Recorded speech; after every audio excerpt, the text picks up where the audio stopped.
Okay.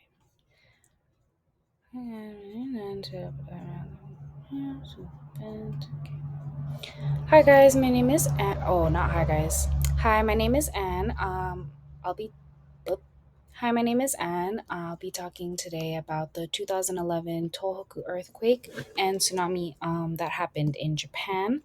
I chose this event because it shows us the Earth's processes and how societies can be well prepared for natural disasters and the challenges that come with it. Mm. So, the 2011 Tohoku disaster was a magnitude 9.0 megathrust earthquake. It struck under the Pacific Ocean just off the northeast coast of Japan. The earthquake created this massive tsunami that reached heights of 40 meters, about 130 feet. Feet.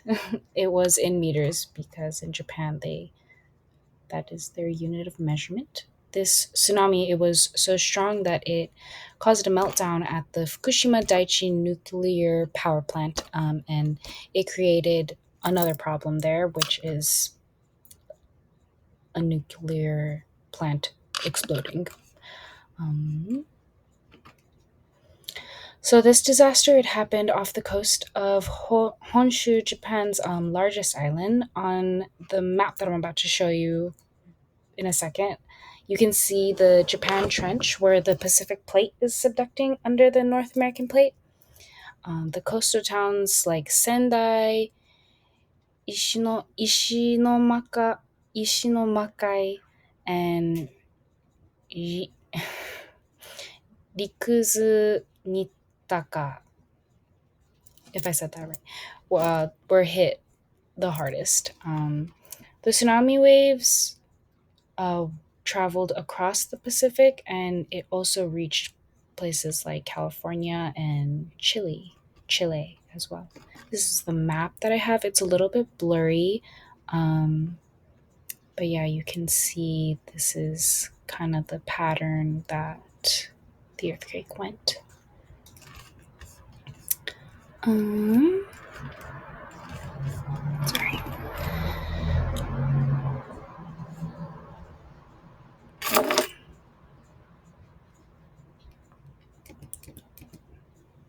Okay. This earthquake, it happened because of subduction zone tectonics. The Pacific Plate dove underneath the North American plate. And for hundreds of years, that stress built up along those boundaries. And when that stress was finally released, the ocean floor was uplifted all of a sudden. And that push being that uplifting push, it pushed water, of course, and then created a tsunami. This is a good example of elastic rebound theory, and it shows us how coastal landscapes can change from flooding, erosion, sediment deposits. Um, yeah. More than 19,000 people were confirmed dead or missing. About 6,000 people were injured, and over 400,000 had to leave their homes. A lot of pets, farm animals, wild animals. Actually, there was a zoo there too. Were lost. The tsunami washed away everything that the community had, and it left thousands of people living in emergency shelters for months. And even today, some families are still trying to recover, especially the ones who were hit the hardest or are still living with the loss of their loved ones. The earthquake and tsunami destroyed about 1,200, not 1,200, sorry, 120,000 buildings and damaged over a million more. The meltdown at Fukushima, the nuclear plant, it released radioactive material into the ocean and in the air. So over 500 square kilometers of farmland. Oh wait, sorry. Yeah, over 500 square kilometers of farmland were flooded by salt water, making them unusable for farming. Fisheries and aquatic habitats were also damaged, and it destroyed the local livelihoods that they had beforehand. Japan is one of the best prepared countries in the world for earthquakes. They had early warning systems, tsunami sirens, seawalls, and regular earthquake drills in schools and communities. These precautions saved a lot of lives, but the tsunami was bigger than they had planned for, of course. Some seawalls were destroyed, and some evacuation centers were flooded and destroyed as well. After this disaster, Japan learned that higher seawalls and evacuation routes on higher grounds were what they needed to secure their plan in case of another natural disaster. Japan's rebuilding effort was massive. There were entire towns that moved all together to higher ground, and there were newer, stronger seawalls that were built pretty quickly after the um, disaster. The government and lots of international groups helped people return to more stable housing. One of them uh, was Red Cross was there and they helped as well. Um, Japan reviewed their nuclear energy policy and they shut down a lot of plants, especially after inspecting them and seeing how their structural integrity and how safe that is for them to continue to have that running. There was a lot of emotional and cultural trauma, and of course, that still remains. And every year, there are ceremonies that honor the victims and remind people what a loss that was and how important it is to remember these people and everyone that was there to help. Mm.